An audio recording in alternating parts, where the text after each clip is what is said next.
죄가 없으셨습니다. 그러나 십자가에 참 처절하게 못 박혀 죽으셨습니다. 2000년 전 금요일 날 바로 예수님께서 십자가에 못 박혀 죽으셨죠. 그래서 우리가 고난주간을 지나면 오늘 바로 이 금요일을 우리가 모든 기독교인들이 성금요일이라고, 거룩한 날이라고, 주님의 은혜를 받은 날이라고, 주님이 우리를 위하여 사랑을 주셨는데 자신의 전부를 내어주셨다고 그렇게 고백하면서 주님 앞에 찬송하고 영광을 돌리게 되는 거죠. 골고다 언덕이라고 했습니다. 해골의 골짜기입니다. 얼마나 많은 사람들이 거기서 죽어나갔을까요? 죄값의 역사는 사망으로 끝납니다. 그래서 사람들의 그 죄값으로 말미암아 수많은 흉악범들이 골고다 언덕에서 십자가에 처형당해서 죽었습니다. 예수님도 십자가의 그 중앙에 좌우편에 강도가 함께 있었죠. 그 흉악범들이 자신들의 죄로 말미암아 죽을 수밖에 없는 것 당연한 것입니다. 그러나 예수님은 죄가 없으셨다는 거죠. 우리의 죄를 담당하시고 십자가상에 죽으시게 됐는데 한편 강도가 예수님을 희롱합니다. 야, 우리가 뭐 듣지 않으니까 대단한 인물로 소문났던데 당신 지금 십자가에 좀 내려오라고, 그리고 우리도 좀 풀어주고 우리를 구원해 주라고, 메시아라고 그러지 않았느냐고 예수님을 희롱하면서 어떻게 당신같이 채찍에 맞고 조롱당하고 십자가에 못 박힌 자가 메시아라고 할 수 있겠느냐고 뭐 가진 말로 예수님을 조롱하고 희롱했죠. 그런데 한편 강도는 생각해 봤습니다. 오히려 함께 있는 옆에 그 동료를 꾸짖었습니다. 저분은 우리처럼 똑같은 분이 아니라고, 저분은 우리를 위하여 대신 죽으시는 분이라고. 이 한편 강도는 복음을 받아들인 겁니다. 그러면서 예수님께 간절히 소원했죠. 당신이 낙원에 이르거든 우리도 함께 그곳에 갈 수 있도록 우리를 구원해 달라고 자신의 죄를 회개한 겁니다. 한편 강도는 자신이 죄인임에도 불구하고 죄인인 줄도 모르고 오히려 예수님을 희롱하고 모독했지만, 한편 강도는 자신이 십자가에 못 박혀 죽는 것은 당연한 것이지만 예수님은 아무 죄도 없다는 사실을 인정하고 그분이 구주라는 사실을 인정했죠. 예수님 말씀하셨습니다. 너희가 나와 함께 낙원에 있으리라. 바로 네가 나와 함께 낙원에 있으리라고 예수님께서 그에게 놀라운 복과 구원의 영생의 은혜를 허락하여 주셨던 거 아니겠습니까? 예수님은 우리가 잘 아는 대로 목수의 가정에서 태어나셔가지고 참 가난한 가정 아니겠습니까? 이 당시에 목수의 가정은 가난해도 그렇게 가난할 수 없을 만큼 가정이 가산이 좀 기울어지는 듯 먹고 살기가 힘들었던 가정. 그래서 예수님께서 태어나시고 나서 성전에 올라가서 하나님 앞에 영광된 예배를 올리고 헌신적인 시간을 가졌을 때 재물이 비둘기였습니다. 비둘기라고 하는 것은 가난한 가정이 재물로서 하나님 앞에 올려드리는 거죠. 그만큼 열악한 환경 가운데서 예수님께서 30년 동안 지내고 마지막 3년 동안 공생의 사역을 진행해 역사하셨는데,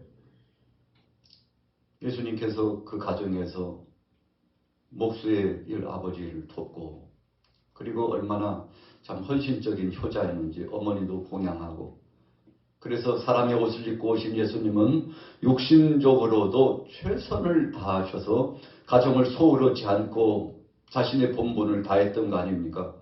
그런데 십자가상에서 못 박혀 죽으시게 됐어요. 그 어머니가 십자가의 그 은혜를 알고 여인들이 와가지고 예수님이 십자가상에 아주 고난당하시고 처절하게 죽으시는 그 형장을 목대해 봤는데, 마리아를 비롯한 여인들과 함께만 온 것이 아니라 사도 요한도 함께 왔다는 것이 오늘 본문 말씀에 나타나고 있는 증거적인 역사죠. 예수님 말씀합니다. 어머니, 저기 옆에 저 아들 보세요. 이제 내가 가야 될 곳은 아버지의 뜻에 따라서 십자가를 지고 가겠지만 앞으로는 저 아들이 당신을 책임질 것이라고. 요한아, 네 어머니니라. 네 어머니다. 여러분, 어떤 사람들은 우리 기독교를 폄하시키고 저 양반들은 제사도 지내지 않고 참 몰상식한 사람들이야. 부모 공경도 못하고. 여러분, 천만의 말씀이지 않습니까? 오히려 살아계실 때 더 봉양해드리고 위해드리고 죽어서는 믿음 안에서 먼저 가신 그분을 기억하면서 우리도 흙으로부터 왔으니 흙으로 돌아가는 인생이라고 생각하고 오히려 형제 자매들 간에 더 위에 있게 사랑으로 교제하고 먼저 가신 그분의 유지를 받들고서 복음 안에서 정말 하나님의 사랑을 실천하면서 사는 그런 자녀들 아니겠습니까? 그래서 살아계실 때는 살아계신 대로, 그래서 하나님 앞에 작정하신 대로 부름받아 가셨을 때에는 그 이후에 남아있는 사랑하는 가족들과 더불어서 동고동락하면서 정말 믿음의 아름다운 모습을 보여줘. 여러분, 기독교인들이 최고의 효정 아니겠습니까? 어떤 사람들은 제사상을 차려놓고 우리 아버지 우리 어머니 살아계실 때 내가 부렸는데 이제라도 효도하겠다고 여기 음식 가져왔으니 잡수세요. 이거 한 잔 드시라고 이런저런 것 준비해가지고 제삿 날만 되면 야 도대체 상차림이 그것이 뭐냐고 잘 차려라고. 여러분, 그래서 온갖 신경을 쓰고 샤머니즘적인 귀신 숭배 사상에 빠져가지고 여러분, 그러나 다 헛된 거 아니겠습니까? 오늘 예수님께서도 요한에게 바로 자신의 욕심적인 어머니를 부탁했다는 것은 우리가 십계명 가운데 5계명이 어떤 의미인가를 다시 한번 재해석해 주시고 말씀하는 것이었죠. 예수님은 십자가의 무게감이 너무나 무거웠습니다. 고통스러웠습니다. 그래가지고 엘리 엘리 라마 사박다니, 나의 하나님 어찌하여 나를 버리십니까? 여러분, 십자가의 이 무게감의 처형은 하나님께서 철저하게 예수님을 버리는 겁니다. 아들이라도 그 아들을 버리는 겁니다. 마치 아브라함이 하나님의 말씀에 순종하고 지시하신 그 산 모리아산에 올라가고 그래서 그 아들을 잡아가지고 번제물로 하나님의 명령에 따라 네가 나를 사랑하는 사랑의 증거는 독생자라 할지라도 내가 원하면 그 독생자를 번제물로 하나님 앞에 올리는 것입니다.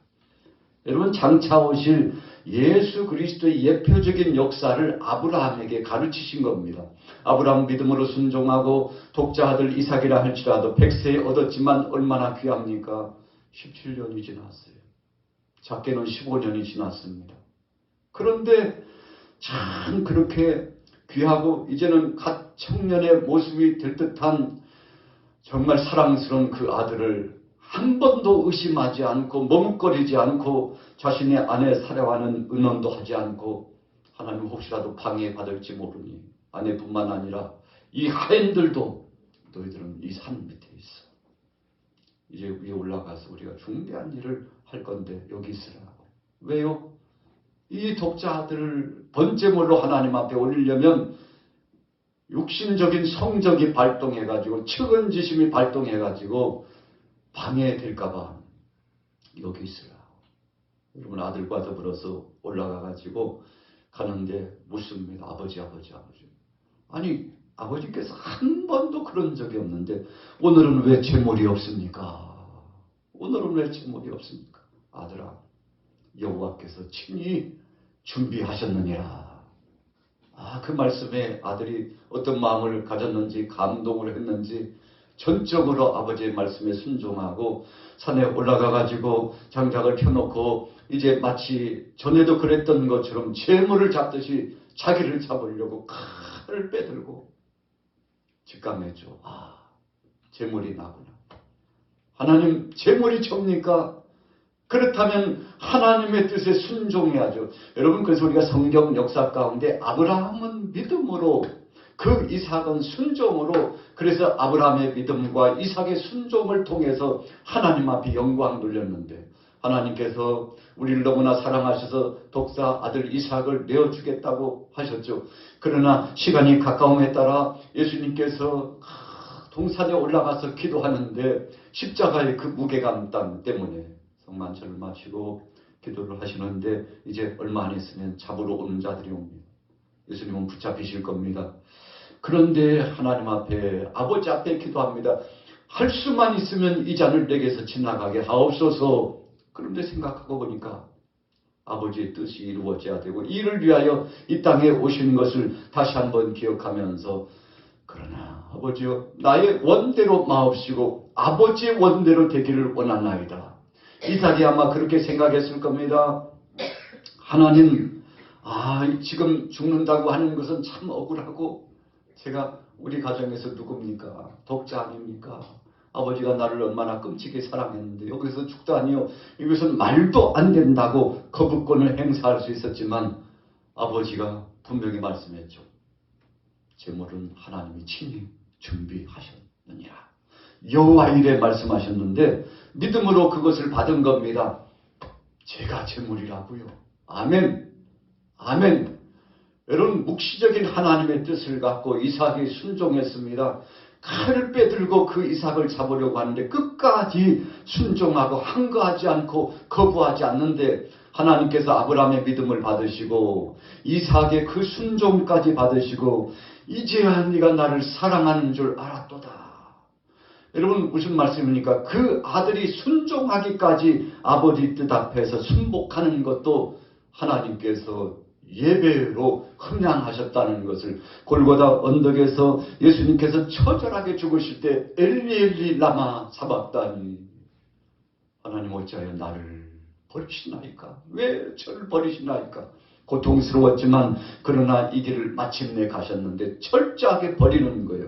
아브라함이 자신의 아들 독자 이삭을 잡기 위해서 칼을 빼어들 때 그 심정이 어떻겠습니까? 아마 눈물을 훔쳤을지도 몰라요. 눈물을 보이지 않으려고 애를 썼을 거예요.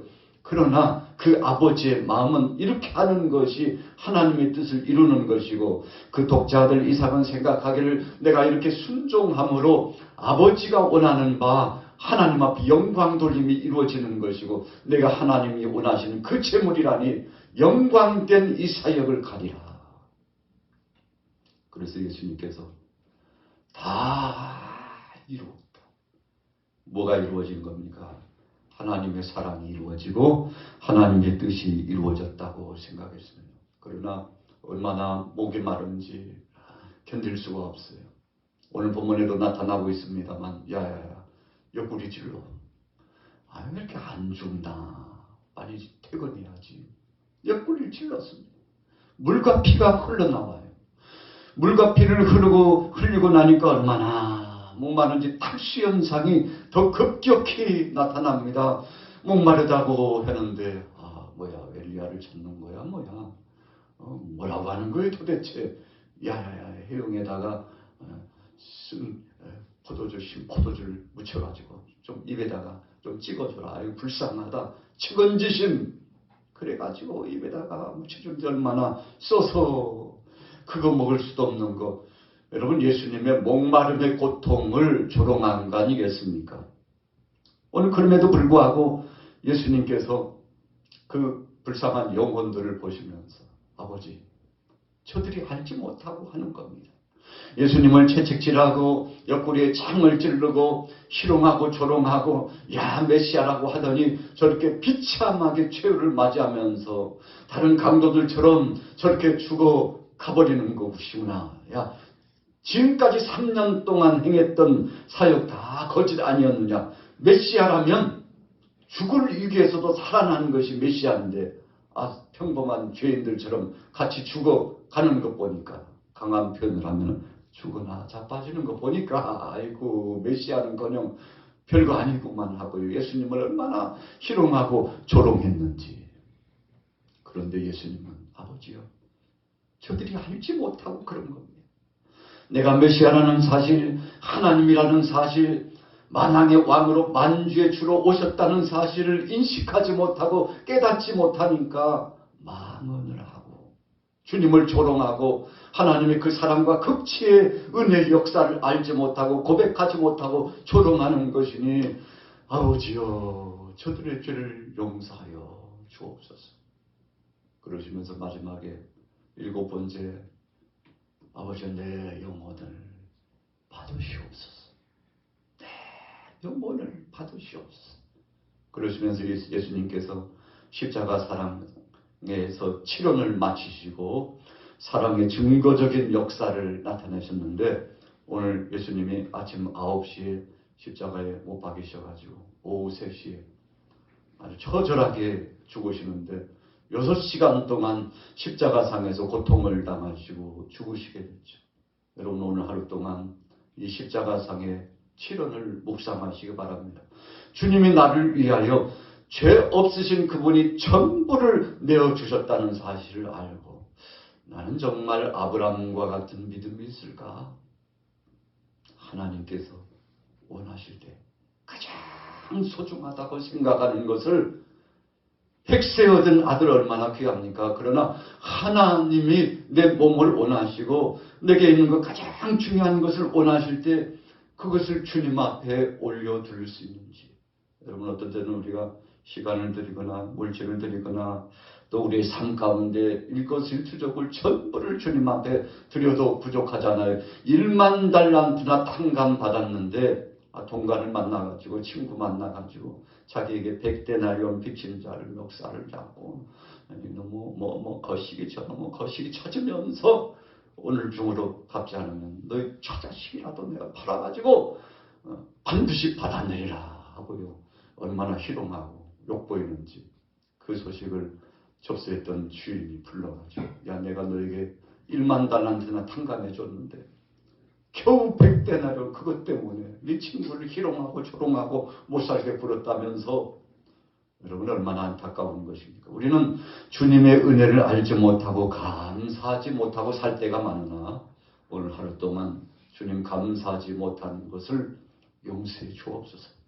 세상 것을 향하여서는 천하 없는 것을 가지고서 나가서 우리가 큰 목숨을 걸고 살면서도 주의 영광을 위해서는 정말 헌신적으로 나가지 못하고 충성하지 못하고 주님의 그 사랑을 욕되게 생각하고 감사치 못하고 도대체 내가 믿음으로 얼마나 주님 앞에 헌신했는데 내 삶은 왜 이 모양 이 꼴이냐고 주님 앞에 원망하고 혹시 불평하지는 않았습니까?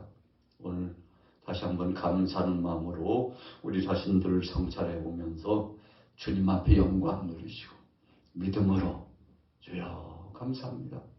오늘 하루라도 주님 앞에 감사하며 살게 하시고 복음을 증거하는 자 되게 하시고 또 식음을 전폐하면서 주님 앞에 영광 돌리는 자 되게 하시고 주님의 뜻을 이루고 땅끝까지 복음 증거하고 선한 사역 감당하는 자 되게 해달라고 이 믿음으로 승리하게 되시기를 예수님의 이름으로 축원합니다.